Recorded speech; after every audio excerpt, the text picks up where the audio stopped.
Olá, começamos agora mais um Frente a Frente e hoje aqui comigo o professor Milton Canuto, ele que é especialista em financiamento da educação pública e presidente do Conselho do Fundeb em Alagoas, o Fundo de Desenvolvimento da Educação Básica, vem nos fazer uma avaliação do sistema de ensino de Alagoas e, claro, o que se coloca hoje em nível nacional. Professor, eu agradeço antecipadamente sua presença aqui no Frente a Frente para discutir uma questão que é do interesse de todos, a educação básica no país. Portanto, eu pergunto logo de início sobre a sua avaliação quanto à realização de uma audiência pública aqui de autoria da deputada Jo Pereira, que discutiu justamente isso no Parlamento alagoano, o debate da formação, da valorização e a carreira dos profissionais da educação.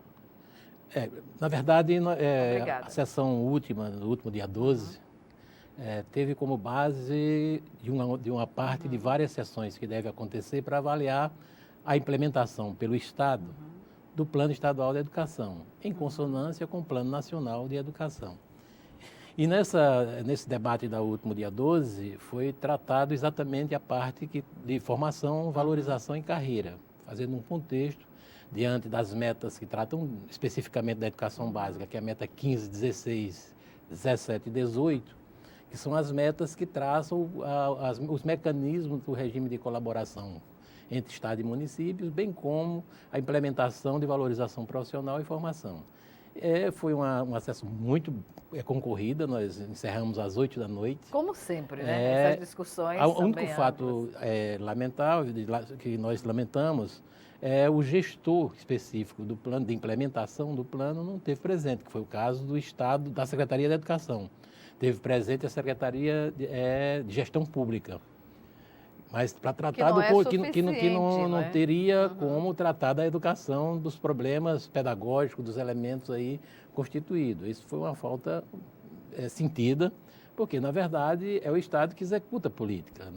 O Plano Estadual de Educação é uma política de Estado, que deve ser implementada pelos gestores que ora estão na pasta. Como ele tem uma duração de 10 anos e começou em janeiro de 2016, ele vai até 2026. E vários pontos do plano como um todo já era para ter sido implementado. Por exemplo? A começar pelo processo, já falando no tema mais específico que a gente estava tratando, do mecanismo de sistema de colaboração numa ação mais conjunta com os municípios para ir superando tanto os problemas na educação infantil como na educação no ensino fundamental, que é competência, porque a competência do Estado é de atuar em colaboração com os municípios no ensino fundamental e prioridade única do Estado, o ensino médio, e os municípios a educação infantil, é a primeira fase do ensino fundamental. E isso precisa de um sistema de colaboração muito consistente. Não apenas na lei, né? E o Estado de Alagoas não é bom nisso. Historicamente, aliás, como alguns estados do Nordeste, mas entre os piores está Alagoas, o Piauí e o Maranhão. Porque esses três estados do Nordeste, ao longo da década histórica de 70, 80, 90, foram estados que prefeiturizaram o ensino. Ou seja, não existe bem esse termo de prefeiturizar. Quando a gente coloca isso é porque você não financiou, não deu gestão. Uma coisa é dizer, eu vou municipalizar o ensino. Municipalizar é outra coisa, que passa por um planejamento, que passa por uma execução, que passa por comportamento financeiro. E, na verdade, os municípios eram sobrecarregados já na década de 70 e 80, com um número muito grande de alunos sem ter a mínima capacidade. Isso é um dos reflexos até hoje. Inclusive, é um dos reflexos que leva o Nordeste a ser o campeão de analfabetismo. Na baixa per capita, né? Exatamente. Você tem e os municípios mais pobres, você pega o nosso estado, que é o estado pobre, você vai ter aí 5, 6 municípios com um poder de arrecadação um pouquinho melhor e os demais vão caindo e baixam o nível de arrecadação muito, muito baixo. Portanto, não tem capacidade de investir nesse contexto. Com o Fundef, esperava-se que isso melhorasse muito, mas o Fundef também foi perverso por uma parte. O Fundo de Manutenção do ensino fundamental. Do ensino fundamental, especificamente. Por quê? Porque deixou a educação infantil de fora. Então, isso, de certa forma, prejudicou sensivelmente os municípios que teriam que financiar a educação infantil com recurso próprio. Como ele não tinha recurso, isso também foi um outro... essa lógica inversa do governo, do governo federal, na verdade. Era uma lógica que não devia... Foi uma experiência importante, porque foi um primeiro passo, mas a gente já defendia naquele momento ali um financiamento de subvinculação completo, e não uma forma dessa, porque também deixava os estados mais pobres em dificuldades, porque não financiava o ensino fundamental, aliás, o ensino médio. Então, só financiava o ensino fundamental, que deveria ocorrer na colaboração de estado e município. Só que no Nordeste já tinha uma sobrecarga muito forte dos municípios com o ensino fundamental. Com o Fundeb, esperava-se que isso mudasse de rumo, porque, por exemplo, lá em 2006, o Estado era detentor aí de 900 e poucas mil matrículas. Alagoas, o Estado de Alagoas. Dessas matrículas, a rede estadual já era baixo, porque já havia uma situação prefeiturizada e não municipalizada. Desses 900 mil alunos, o Estado só tinha 303 mil. E 303 mil. Representava já um número baixo. Ou seja, de toda a demanda de atendimento do alunado alagoano, o Estado só atendia 31%.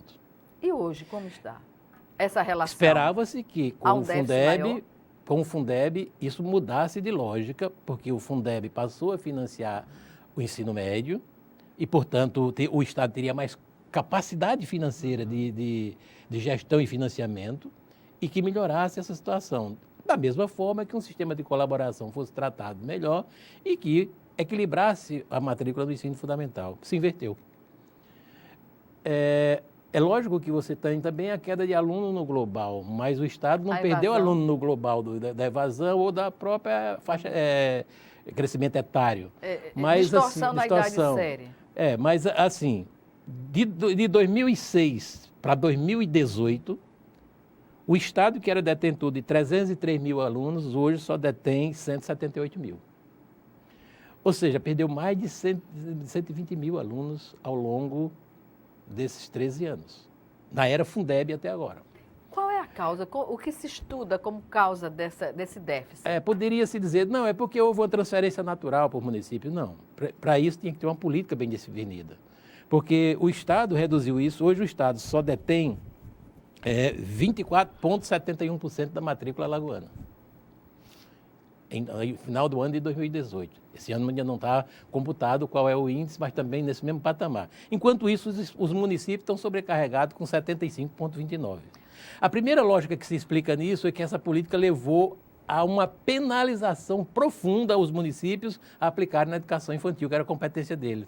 Porque eles ficaram sobrecarregados com o ensino fundamental. E portanto, não só as primeiras em séries, 2013 e 2014, nós tínhamos no estado de Alagoas 13 municípios com matrícula zero na educação infantil. Isso é a coisa mais absurda que pode se imaginar. Então, numa população de mais de 300 mil crianças de 0 a 5 anos, e você tem um volume desse, com a matrícula totalmente rebaixada, é claro que isso traz graves consequências para o ensino fundamental. Então, eu estou colocando historicamente isso para poder chegar no ponto que a gente já está avaliando agora. Então, essa política teria que mudar com todo o processo de implementação do Plano Nacional de Educação, em 2014, e com os planos estaduais e municipais. Porque a política do plano estadual, ela não é só para o Estado e para a rede estadual, ela é para o Estado como um todo. Tem que ter um entrelace com os municípios para você formular uma política que possa começar a resolver o problema de colaboração. Que eram essas metas que nós passamos a avaliar no período aí, agora de avaliação do plano, no primeiro momento de avaliação do plano, que vai ter várias etapas, que foi a questão da valorização profissional. E a gente começa a esbarrar no primeiro problema, que alguém pode dizer, não, mas colocar matrícula para lá, eu estou colocando dinheiro. Não é assim que funciona. Isso aqui, uma máquina desse tamanho, para funcionar assim, tem que ter uma ação política e pedagógica, de planejamento. Constante, né? Constante, para poder você alimentar os municípios, porque os municípios são fracos em recursos. Eles não têm a capacidade financeira própria de arrecadação para sobrepor. É diferente quando você compara Maceió, por exemplo. Maceió, o Fundeb de Maceió é menor do que a arrecadação própria para investir na educação. Aí você pega um município como Carneiros, que o Fundeb dele é 8 milhões, mas a arrecadação própria dele no ano inteiro é 300 mil. para investir na educação. Então, o descompasso é muito grande. É quase impossível. É quase impossível se ele não ter o investimento próprio. Então, isso trouxe graves reflexos. E a gente já percebe que, apesar já de 4 anos de implementação do plano, já vai para o quarto ano, não se vê uma política ainda que possa engrenar para começar a resolver o problema de interlace das ações entre município e Estado. O que se viu foi cada vez mais os municípios sobrecarregados com o ensino fundamental. Quando o senhor coloca, o que me chamou a atenção, o termo prefeiturização e municipalização, o que é que a gente pode entender dessa relação? Quando a gente chama de prefeiturização, é como se diz assim, toma que o filho é teu. E foi o que aconteceu historicamente no Nordeste, em especial nos 3 estados que eu falei. Piauí, Maranhão e Alagoas. São os mais prefeiturizados do país, que era detentor de grande parte da matrícula do ensino fundamental, mas não tinha capacidade financeira para tal. Com o Fundef melhorou um pouco, mas o do Fundef não resolveu o problema, porque criou um gargalo com a educação infantil. E com o Fundeb foi sobrecarregado em transferência de matrícula para os municípios e eles ficaram no déficit pesado com a educação infantil. Isso é uma política bem traçada para isso. Então, há um vácuo muito forte nisso. E isso traz as consequências de ser os estados que têm maior índice de analfabetismo, têm maior índice de evasão e repetência. Então, há uma decorrência não de dinheiro, de troca, porque, porque o aluno vai... Não, há uma decorrência de planejamento. Se eu pegasse aqui, se você me perguntasse qual é o estado do Brasil que melhor funciona nesse regime de colaboração e no atendimento da demanda e no atendimento da educação infantil, eu citava de pronto, tem alguns estados que são próximos, mas de pronto o Paraná. O Paraná hoje, se você pegar e fizer... Eu fiz muitos estudos no Paraná, conheço o Paraná inteiro, já fiz vários planejamentos para municípios do Paraná. Qual é a metodologia do Paraná? Primeiro que no Paraná, os municípios não atuam no ensino fundamental segunda fase. Nas séries finais. Certo. O que acontecia aqui antes, né? Exatamente, ele não atua aí. Aí é competência do Estado. Os municípios preparam e entram na escola do Estado. Ou seja, nos municípios as redes são intercaladas e assim, sai da primeira fase do ensino fundamental e entra na segunda fase do ensino fundamental na rede estadual. Por essa razão, os municípios investiram basicamente na educação infantil. Por isso você tem a maior atendimento médio do Brasil, é o Paraná. Então, esse é um ponto importantíssimo, porque nessa política aí você teve um atendimento de massa. E por você atender a educação infantil, ela reflete seguramente no ensino fundamental. E os alunos, essas crianças já chegam escolarizadas ali, com alguma base minimamente para melhorar a capacidade de atendimento. E o atendimento dos municípios permanece ali na primeira fase do ensino fundamental. Por isso que você tem uma melhor condição, uma melhor realidade constituída nesse contexto. Esse é um dos segredos. Então, não era questão só de dividir dinheiro ou não, ou passar dinheiro. Esse é a primeira fase. Então, o primeiro gargalo que o Estado tinha que começar a equilibrar era isto. Mas, com o Fundeb em Alagoas, não foi só isso. O próprio ensino médio caiu. Quer dizer, se você tinha o ensino médio... Surpreendentemente, se eu pegar... Eu não vou nem pegar lá de 303 mil alunos de 2007. Mas se eu pegar só de 2014, 2015, 2016, 2017, 2018... O Estado tinha 103 mil matrículas no ensino médio e hoje só tem 94 mil. Ou seja, significa dizer que tem alguma coisa complicada aí, porque é falta de população, não. Não. Porque nesse contexto você tem na faixa etária obrigatória, entre 15 e 17 anos, por volta de 60 a 70 mil o que se jovens pode deduzir, e adolescentes. Então, assim, é preciso... Por isso que o debate... É importante no Plano Estadual de Educação, porque ele trata dessas metas. Ele identifica como deve ser tratado e colocado o atendimento disso. E tanto na relação com os municípios, quanto na relação própria do Estado, como investir na sua base obrigatória, que é o ensino médio. Pois bem. Olha, nós vamos chamar agora o nosso primeiro intervalo. E o Frente a Frente volta em 1 minuto. Até já.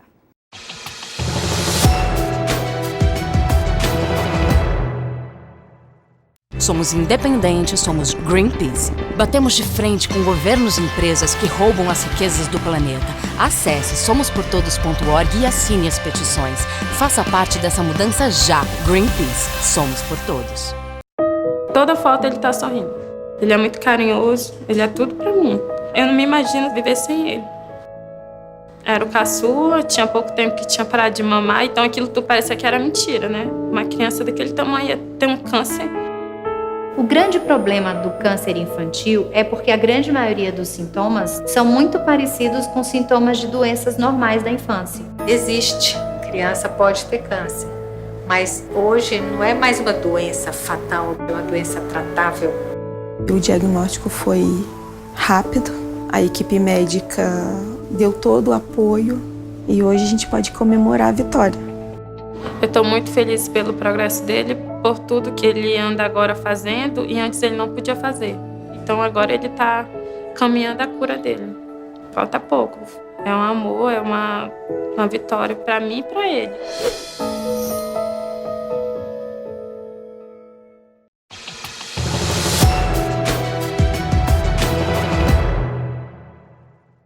De volta com Frente a Frente, que hoje recebe o professor Milton Canuto, presidente do Conselho do Fundeb em Alagoas, o Fundo de Desenvolvimento da Educação Básica. E os problemas que já foram colocados aqui, que você acompanha desde o primeiro bloco, questão de valorização do ensino no seu todo, a discussão que se faz com o Plano Estadual de Educação, com os parâmetros do Plano Nacional, enfim, a valorização da educação básica como um todo. Professor, na questão do financiamento, o senhor é um especialista nessa área, já deu consultoria no país inteiro sobre essa questão, e aí eu pergunto, onde está o gargalo? Porque muitas vezes, apesar do financiamento ainda não ser ideal, mas poderia a aplicação desses recursos ser bem melhor, não? Exato. Primeiro, nós já fizemos um balanço no primeiro bloco, que não foi só da perda ou não de matrícula, mas dizendo pedagogicamente como isso tem interferência na qualidade e uma série de fatores. Outro fator decisivo para a educação significa a formação dos profissionais e a sua valorização. É nesse contexto que nós vamos trabalhar agora nesses blocos, nos dois blocos seguintes. Primeiro, assim, a realidade de Alagoas, ela foi decrescente também aí. Se eu falei em perda de matrícula da rede estadual, também perda de profissional. O Estado, como é que eu posso trabalhar um quadro com formação adequada se eu nem tenho? Em 2009, foi o ano que nós conquistamos em Alagoas a isonomia, que era o tratamento igualitário entre os profissionais de nível superior do magistério com os demais profissionais de nível superior, de um modo geral, do Estado. 2009. Portanto, naquele momento ali, do ponto de vista de valorização salarial, nós ficamos entre o segundo e terceiro melhor no Nordeste e entre os 5, 6 melhores do Brasil, do ponto de vista de salário. Mesmo com esta valorização, em 2009, o gasto com folha de pagamento da rede estadual não atingiu apenas 91% dos recursos do Fundeb. Ou seja, para um Estado que tem ainda recurso próprio, que poderia investir muito mais na educação, você não conseguiu nem gastar o dinheiro do Fundeb com folha, que não é o caso, por exemplo, de vários municípios que hoje resultou no que gastam mais Fundeb, do que isso. Né? E desse período para cá, esperava-se que se mantivesse a política. Não, ela foi decrescente a cada ano. Em 2009, com o Estado entre os melhores salários que tinha no Brasil, eu lembro que em 2009, 2008, eu ajudei a construir o plano de carreira do Paraná. O salário inicial daquela época dos professores do Paraná era igual ao de Alagoas. E o final, um pouquinho maior, mas ainda não tão quanto agora. Se eu comparar hoje, um professor se aposenta no final de carreira com pós-graduação com salário de R$12 mil no Paraná. Aqui se aposenta com R$4.900. Mas é com 40 horas de trabalho. Então, imagine a defasagem que aconteceu. Então, esse é um gargalo. Deve-se a vários fatores de implementação de política. Para você fazer uma política de formação, como está previsto no Plano Estadual de Educação e de Valorização, que inclusive prevê lá no plano, que já era para ter sido implementado um plano de carreira reordenado, nós temos hoje, em ponto de vista de ordenamento de carreira, o pior plano de carreira entre todos os estados da federação. Identificados já os pontos? Identificados os pontos. Primeiro o seguinte, é um plano de carreira, nós em Alagoas nós somos remunerados por subsídio. Portanto, você não tem nenhuma outra gratificação para agregar ao valor ao no final da sua carreira no salário, que é subsídio. E tem uma carreira apenas com 4 letras que qualquer hoje que entrar na carreira, ele vai da A para B com um percentual de 6%, da B para C 6%, depois dá um pulo para 32% e acaba. Ou seja, você tem um profissional hoje na rede estadual que com 15 anos ele chega no final de carreira. E depois ele vai trabalhar até 35, ou 30, ou 40 agora com a Previdência de Bolsonaro.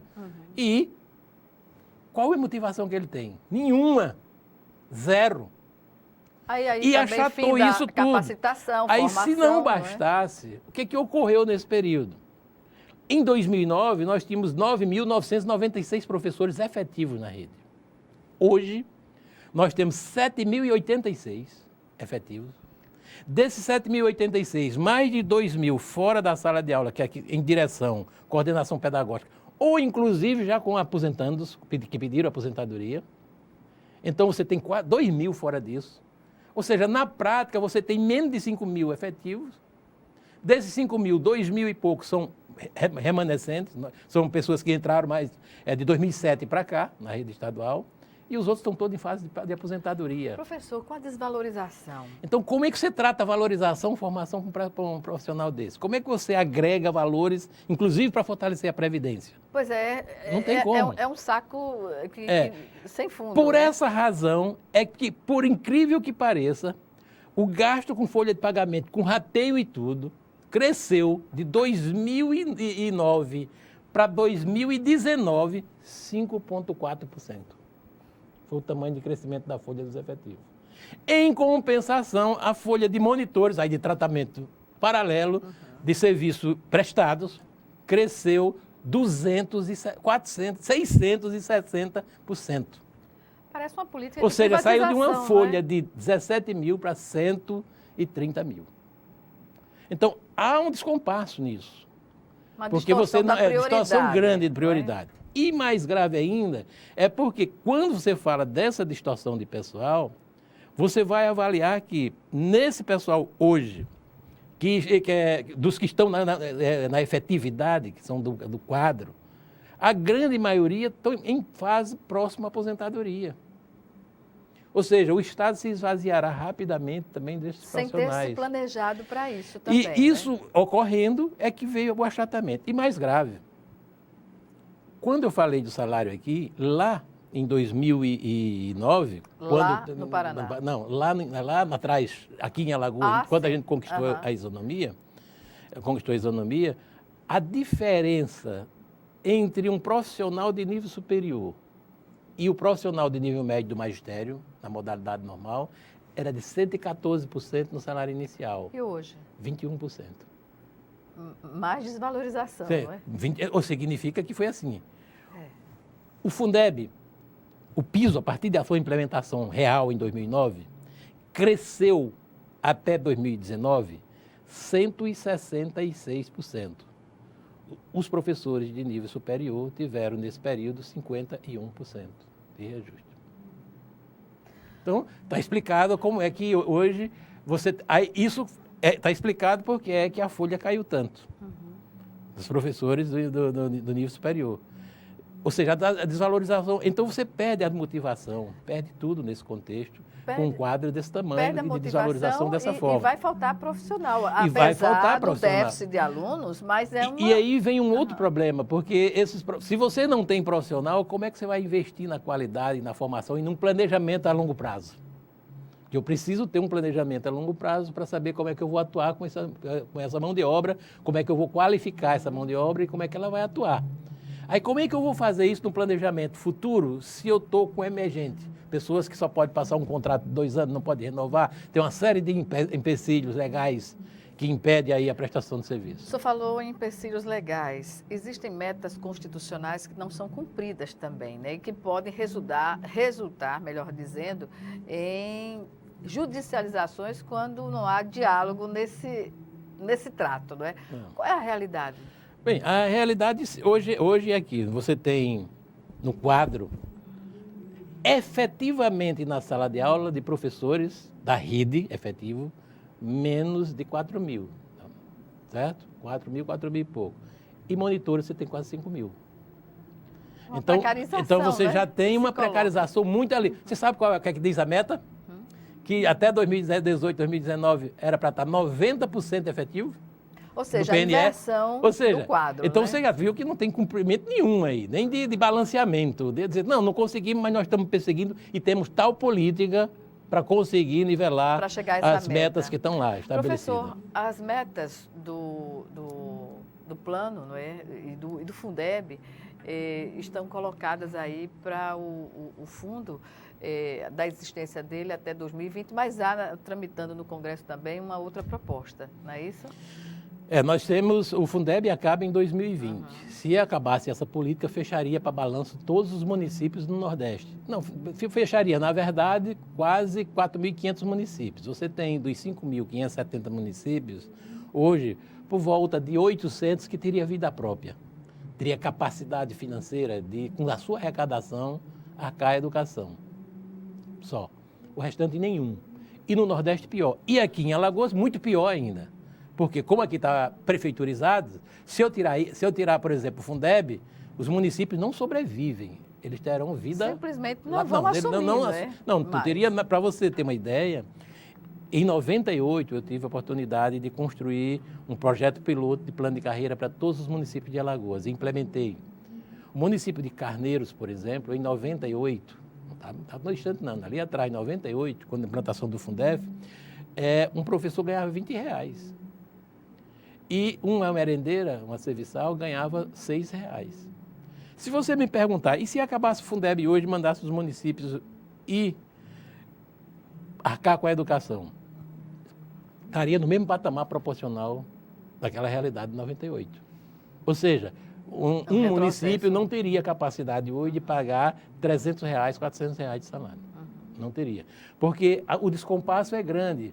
Quando eu digo que um município como Carneiros tem um volume de recursos... de transferência federal, né? Exatamente. Porque não é nem só por isso, é porque com a agregação do Fundeb, eu redistribuí renda, redistribuí recursos entre os entes federados, no mesmo estado. Então, na verdade, o grande transferidor de recursos para os municípios é o Estado. Mas essa não é a política correta somente de fazer isso. Como eu já falei antes, tinha que ter um sistema de colaboração para fazer o gancho da valorização, da formação e da política de inserção, que nós não temos inserção nenhuma. Pois é, professor... Principalmente na educação infantil. O acompanhamento e controle social do Fundeb, nesse contexto, como o senhor avalia hoje? Nós acompanhamos de perto toda essa política, temos feito várias notas técnicas sobre isso, mas o papel do Conselho específico do Fundeb é fazer uma avaliação financeira de como está se aplicando o recurso, se correto ou não. Se ele chega a atingir os patamares que estão ali dentro da lei ou não. E por isso mesmo que tem rateio, porque todo ano sequer se gasta com a folha. Hoje, em Alagoas, a folha gasta de 2018 só chegou a 77,1%. Com todas as folhas pagas. Como os estados, o Estado de Alagoas justifica isso perante o governo federal? Nenhum estado da federação gasta isso com salários nos seus estados. O Maranhão hoje tem, por exemplo, apesar de ter todo esse descompasso, mas tem valorização. Por exemplo, é o estado da federação do maior salário do Brasil. É o Maranhão. Mas há o que se questionar, né? É o Maranhão. Assim, aí mas tem um salário, mas não teve uma política, porque foi uma política distorcida de municipalizar, entre aspas. Prefeiturizar, na verdade. Então, assim, que foi feito ao longo dos anos. O primeiro processo de recuperação dessa história veio agora no governo mais recente. Mas, assim, o Maranhão tem um dos maiores salários do país hoje. Para você ter uma ideia, quando a gente compara valores vestimentais, hoje, um professor de nível superior em Alagoas, no final de carreira, primeiro que não tem, como é que eu vou tratar a formação? Olha lá, tem uma meta que diz que você tem que investir na pós-graduação para esses profissionais. No próximo bloco a gente vai tratar um pouco disso, para ver como é que eu trato isso se a formulação que está feita hoje não permite nenhuma valorização. Pois é. Então vamos chamar o próximo bloco e voltamos em 1 minuto. Até já.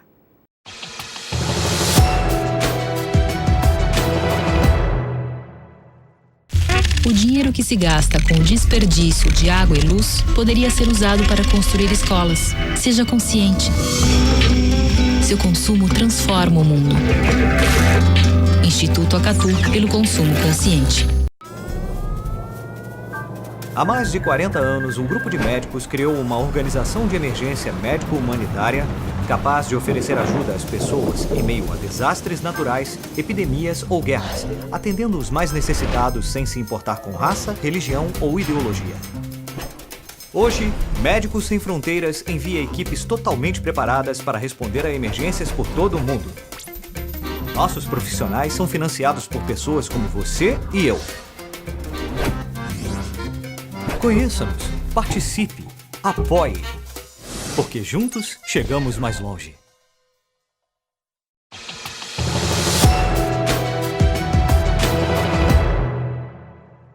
De volta com Frente a Frente para o último bloco do programa, que hoje recebe o professor Milton Canuto, presidente do Conselho do Fundeb, aqui em Alagoas, o Fundo de Desenvolvimento da Educação Básica. Nosso assunto agora é especificamente as contradições entre o financiamento e o que de fato se faz com a valorização do magistério e da educação como um todo. Professor, há jeito, a forma de corrigir essas distorções ao longo dos anos praticadas? Sim. É por isso mesmo que as metas que estão tanto no Plano Nacional de Educação quanto no Plano Estadual permitem que você trace uma política que vá, aos poucos, mudando essa realidade.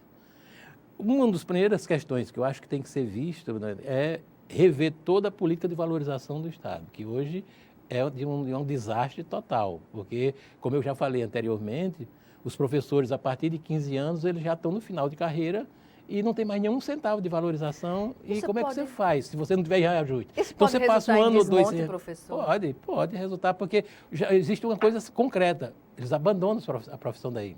Porque hoje em Alagoas, por exemplo, 90% dos municípios de Alagoas têm uma carreira melhor do que a do Estado e pagam melhor do que o Estado. Então, quando tem um concurso, o cara se evade lá. Se ele conseguir dobrar a carga horária lá, ele sai do Estado. Se você pegar, eu recebo muitos professores para tirar dúvidas sobre isso, para pedir demissão. Ele diz, antigamente, nenhum diria, eu vou ficar no município. Hoje em dia, o cara diz, qual é a minha opção? Não fico no Estado. Ele opta para não ficar no Estado. Porque, veja só, nessa carreira que eu falo, como é que você tem lá na meta, que tinha que traçar plano de carreira e valorização, e a diferença entre uma valorização funcional, salarial, do nível superior para pós-graduação é de 5%. E de pós-graduação para mestrado e doutorado, porque de mestrado para doutorado é zero. Nada estimulante zero. Mesmo. É zero. Aí é 5% também. Não existe isso em canto nenhum do Brasil. E em nenhum município alagoano. Em nenhum. Então, isso é o primeiro bloqueio para incentivar a valorização ali e a formação. Por quê? Como é que você vai fazer formação se você não tem nenhuma perspectiva nesse contexto? Valorização você teria que trabalhar isso, fazer o investimento, dar condições de trabalho, uma série de fatores que congregariam a esses elementos. Não tem. Então, esse é um dado. Outro, você fica sem reajuste e fica ali amarrado. E chega no final do ano, apenas recebe um bolinho de rateio que não agrega no seu salário. Não vai contabilizar não vai contabilizar na aposentadoria. Então, é por isso que eu falei, olha, em 2008, 2009, com a implementação da isonomia, quando eu comparava o salário de um professor no final de carreira aqui em Alagoas, com 40 horas, era R$ 3.005. R$ 3.005. Ora, R$ 3.005. No Ceará, era R$ 3.100. Estavam empatadinhos ali, mais ou menos. E o Ceará tinha um valor muito menor no início de carreira. Como a carreira era melhor, ele chegava no final maior. Você sabe quanto é o salário de um professor hoje no final de carreira? No Ceará? Sim. Com nível superior, R$ 8.500. Em Alagoas? 4.900. 4.650. E com doutorado aqui é R$ 5.067. Um doutorado hoje, chega um final de carreira com isso. Ou seja, sabe quanto é no Maranhão? Ou quanto é lá no Ceará? 10.208. E 10.600 na Bahia. E 11.900 no Maranhão. Então, Alagoas é o estado então, assim, que menos paga pela valorização, pela formação profissional. Porque ela só vai até ali e meio, não tem mais uma carreira, não tem nada. É por isso que, chega no final do ano, toda a folha de pagamento de todos os profissionais de apoio administrativo, Os trabalhadores monitores, da educação, trabalhadores da todo. educação como um todo. Só atinge hoje 77% dos recursos do Fundeb. E fica os 25% todinho. Aí Isso você é me importante, perguntasse... porque a população não entende, né? Como é que Aí, se você temos me perguntasse assim... uma educação de baixa qualidade, no geral, né? E se rateia recursos que não foram utilizados, porque esses recursos estão carimbados para serem utilizados com pagamento de profissionais, não é isso? Exatamente, 60% Professores. pelo menos ali, e você teria que aplicar. E não é só isso. Se você pegar os 25% do Estado, nenhum centavo quase dos 25% é implementado diretamente na educação direta. Por quê? Porque boa parte desse recurso hoje está sendo desviado para cobrir pagamento de aposentados. Eu quero ver como é que vai ficar nos próximos anos se passar a lei do Fundeb que vem, que vai vedar essa questão. Vai dar um nó, né? Então, porque o Estado nunca fez a política. Desde o plano antigo, o plano anterior de estadual de educação, que previa uma política para fazer isso e resolver o problema de aposentados. O plano estadual de educação tem validade por 10 anos, 10 anos, é isso? 2026. Vai... Começo de 2026, 2025, porque em janeiro de 2026 ele se expira. E qual é a expectativa? Porque a esperança tem de se ter, né? Primeiro assim, tem vários fatores que precisam ser levados em consideração, que pode piorar. Se a política do governo federal for na direção que está se colocando, nós podemos... Não é nem o contingenciamento só dos valores de retirar, como tirou agora, 996 milhões da educação para pagar emendas de deputados. Isso foi tirado agora, semana passada, do dinheiro da educação brasileira. Mas quem precisa investir mais na educação básica é o governo federal, que é quem menos investe. É quem mais arrecada e é quem menos investe. Qual é o pior? O pior é que o próximo pacote que o governo federal está apontando é de desvincular recursos. Ou seja, ele quer acabar, que cada um se vire no seu investimento. A conversa é a seguinte: precisamos desengessar os municípios e os estados. Traduzindo, precisamos dizer que não tem mais a obrigação de aplicar 25% na educação, 15% na saúde. Sim, porque não vai ter dinheiro para isso, né? Aí, quando ele diz isso, aí ele joga a responsabilidade de aplicação nas costas do município. Se eu desvinculo os recursos da educação, que hoje vinculado já é essa dificuldade, você imagina desvinculado. Aí não se aplica nada. Fecha todos os municípios, porque aí vai todo mundo ficar com o pires na mão, querendo uma coisinha do governo federal e ele não dá, e se vira com o teu. Então, assim... Se você quebra essa política, você quebra o Fundeb, quebra qualquer subvinculação que tenha hoje. Então seria um desastre total, seria liquidar a educação brasileira de uma forma arrasadora. Como se organizar para isso não acontecer? Agora, é preciso se organizar sempre, todos os segmentos, sociedade, tem que ter clareza do que é que pode acontecer com isso. Eu estou preparando material nesse sentido, inclusive para fazer o debate com os parlamentares, porque, na verdade, quando chega no fim das contas, quem vota são os parlamentares. Quem vota, por exemplo, a bancada federal, precisa debater melhor. A gente está elaborando um documento, inclusive, sobre o Fundeb, do que é que significa, do que é que significa, por exemplo, o desastre de cada município alagoano com a retirada do Fundeb, por exemplo. A desvinculação. A desvinculação. O que ocorreria? Em A, B e C. Por quê? Porque hoje eles estão sobrecarregados de matrícula, mas ainda recebe um pouco do dinheiro que dá para ir levando, porque recebe a vinculação do Fundeb. Se ele não receber amanhã?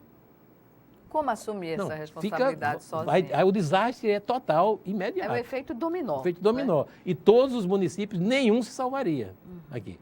Nenhum. Nem os que estão numa condição melhor. O único que respiraria do jeito que respira hoje era Maceió. O restante... Por quê? Porque Maceió já tem uma arrecadação própria dos 25% do tamanho que é hoje o Fundeb. Então, ele tem um bolo daquele tamanho. Mesmo que eu desvincule, mas eu digo, eu tenho esse bolo para aplicar aqui, ele conseguiria sobreviver, mas teria grande dificuldade, porque não teria mais complementação da União. Professor, não teria um custo básico mínimo, então... Essa discussão, ela tem que ser tratada com a bancada federal. Também. Isso, a bancada federal, a bancada estadual, por isso que é importante o processo que está acontecendo aqui na Assembleia Legislativa, de avaliação do plano, porque o plano ele foi avaliado nesse contexto, mas ele ainda vai chegar na avaliação final, a maior delas, que é como calcular cada valor desses, que é a última meta, que é a meta 20. que vai ter ainda uma sessão aqui especial para debater avaliar especificamente o que diz financiamento a meta em si. 20 do Plano Estadual da A meta Educação. 20 é a meta que dá o mecanismo de investimento de 10% do PIB e que trata de todos os mecanismos de como resolver o problema financeiro para a educação. E traça as metas para isso. Então, se isso for quebrado, aí quebra todas as outras metas. As 19 metas anteriores só existirão se a meta 20 for cumprida. É porque o financiamento é tudo na educação. É tudo. Mas não é só isso. Porque por exemplo, eu estou dizendo para você agora que poderia ter sido feita alguma coisa, mas não foi feito. Não foi por falta do dinheiro. Foi por falta de um planejamento mais adequado, de uma ação pedagógica, um projeto político-pedagógico sem mais adequado, sem interrupção. Porque essa questão... Com a política de Estado bem definida. Muda governo, muda também poderia as resolver andar uma série de coisas. Entendeu? Então, assim, agora, no geral, para implementar toda a política que está posta, com a quantidade de dinheiro é impossível. Quem diz que o dinheiro da educação é suficiente, nunca foi e não será. Mas, mesmo assim, ainda há má distribuição de forma de que não se aplica corretamente todo esse dinheiro. A própria rede estadual é um exemplo disso. O que leva, por exemplo, estados... Claro, no sul do país, sul e sudeste do país, tem uma composição diferenciada. Ao longo da existência, né, foi melhor, essas regiões foram melhor aquinhoadas, digamos assim, até por meio de políticas do governo federal. E no Nordeste, o fato de haver municípios, ou melhor dizendo, estados, em que o desempenho é melhor, não, porque esse parâmetro não é generalizado, não se bebe na fonte do que faz esses estados. Porque Alagoas, por exemplo, saiu na frente, foi vanguarda em alguns projetos, do ponto de vista eu lembro, projeto Saber, enfim, mas começa e não consegue dar uma continuidade a esses programas e projetos. Porque o nó do problema está lá embaixo. A política tem que ser traçada não para o Estado rede, mas para o Estado, com os municípios. Então, tem que ter uma política traçada com os municípios, e essa política nunca foi executada corretamente. Aí começa um projeto e ele não vinga, porque ele não acaba com a demanda represada que tem lá.